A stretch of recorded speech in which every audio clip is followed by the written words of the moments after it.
Alex, how is Baker feeling today? I think he's okay. Seems to be good meetings. Practiced yesterday a good amount and will look good. Looked good Yeah, yesterday. So you think he's practicing today?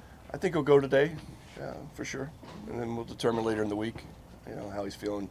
Obviously, it's up to the doctors and medical staff to determine whether he's ready to go or not. So as far as you know, last Tuesday, 2 days before the Broncos game, the response obviously the day after wasn't good. Has the shoulder responded better as far as you know? I think so. I mean, you have to ask Baker, obviously, but We yeah. don't get to talk to him today, so No? No. Oh, sorry.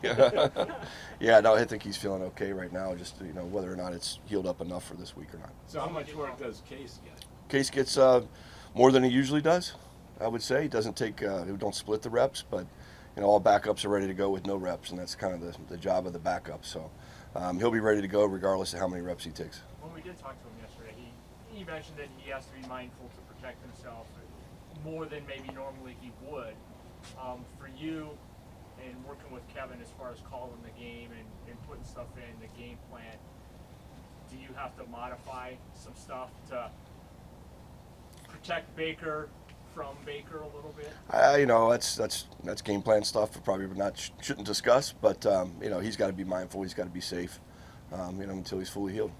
I know he's wearing that harness now, so it looked like it might have been a different one yesterday. Did you see that effect? Does he have to change his motion at all because of that harness? I don't think so. I mean, it didn't stand out. There was nothing in practice that looked different. Obviously, it just it's maybe a little stronger to keep it in place. The way he's spinning it in practice, velocity, all that looks the same to you. Yeah, absolutely. Yeah, absolutely. Alex, you spent a lot of time around him, and it seemed like yesterday he was maybe a little bit better spirits because I'm sure maybe he wasn't hurting as much. Did you Sure. kind of notice that with him a little bit, just the mental side of dealing with it? He's mentally as tough as anybody I've been around. He takes everything seriously. I don't know if I've seen him jovial, but that's Baker, and I love his attitude. Kind of the lift did Jarvis give you guys? Oh, Thursday huge. night? I mean, I love the guy. Obviously, a huge spark for us anytime we can get him the ball, especially early in a game. It gets everybody going.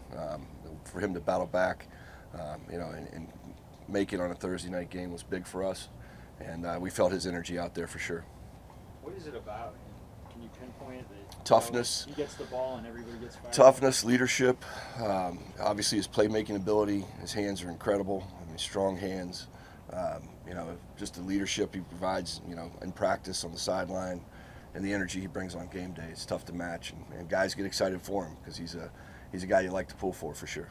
So those early throws are almost more for the other guys than they are. You know what I mean? Like a little more juicing up your offense. Getting the ball juices us all up. So yeah, it's always good to get him going. Alex, injuries have been a factor with the receivers. You haven't had the whole group. Do you need more production out of that group, or can this offense hum if the ball's still going out? Yeah, this offense is built to be successful regardless of who's in there, I think. And if we have to rely more on the run, then we rely more on the run. If that's not working for us, then we have to go to the pass. We got to be productive no matter what we do. Getting those guys all healthy and back, hopefully soon, will be great. Getting that starting group up front back, hopefully this week with the O-line will be huge for us. Obviously, the more chances we have to play all together with that starting 11, 12, 13 guys is big for us. How do you have to adjust your game plan with a guy like TJ Watt on the other side? Just like anybody else, he's an elite pass rusher. He can definitely ruin a game. He's Bosa, he's Mack, he's all those guys that can do that. So luckily we've faced those type of players before, and we've done well, I think, in our scheme and in our plan. So we continue to see that moving forward. He's a really elite player, one of the top guys in the league to rush the passer, and he plays the run really well. So definitely aware where he is at all times. What about his skill set kind of separates him from some of the other guys? Just the twitchiness, his ability to bend.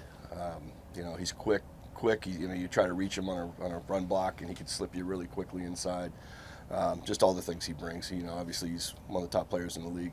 Awful lot. It seems like he comes off the offense right a lot. Does that help at all? I mean, it's tough to have him on the field regardless, but does it help that he doesn't move around very much?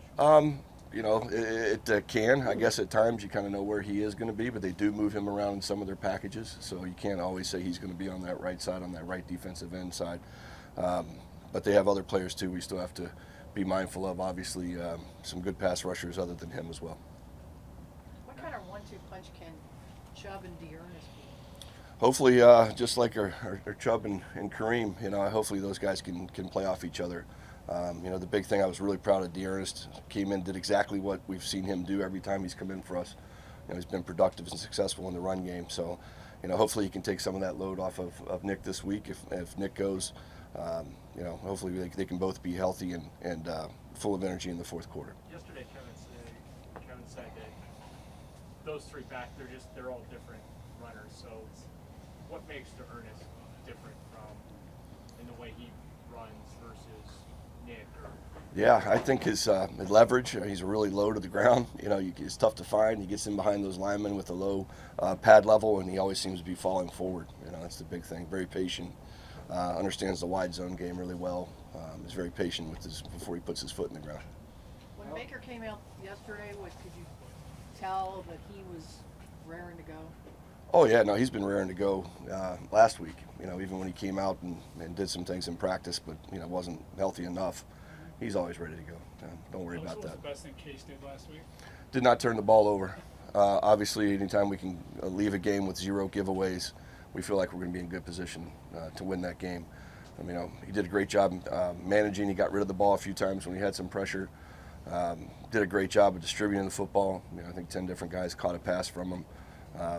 He's a guy that's what we expect from him. You see it in practice, and he's had success obviously at the NFL at a high level, and it showed Thursday night. How much comfort does that give you that you got a guy that's had 63 starts and has been in those big games? Tons. He Tons. He was quick to release the ball. Was there an extra emphasis on that, or is that his calling card? We haven't seen him play much. Right.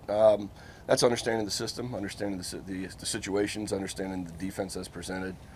We did talk about getting the ball out of our hands, and playing fast and playing on time in the pass game, and he did a great job of that. How much do you think the shoulder has affected Odell the last couple of games?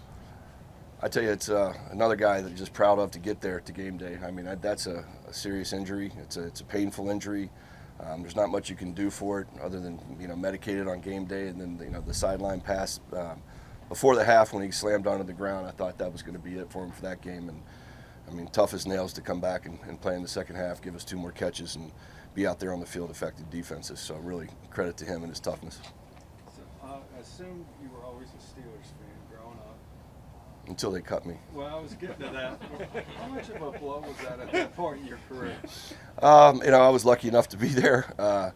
It was just part of the deal. I was a rookie that didn't deserve to make that team at that time, so I just moved on and kept working. So now you have a chance for revenge. Has that stuck with you your whole career? No, not really. You lose that after a while. It's just it's the next opponent. It's a division game. Doesn't matter who it is. We're excited to play. Was it a surprise to you at the time? That I was released? Yeah. No, not at all. I did not deserve to make that team. I wasn't good enough in practice or any of the preseason games. So. Neil O'Donnell. Yeah, Neil, Tom Zach. Yep. Those guys were there. But I definitely deserved what I got in that situation. So, no grudges held. You remember who told you you were cut? I think it was Coach Cower at the time. Yeah. I said thank you for the opportunity. Yeah. Sorry to bring that up. That's all right. It's not a sore spot. Now my wife, she holds grudges, so that's another story. Alex, I know Baker's told us how important that streak was to him.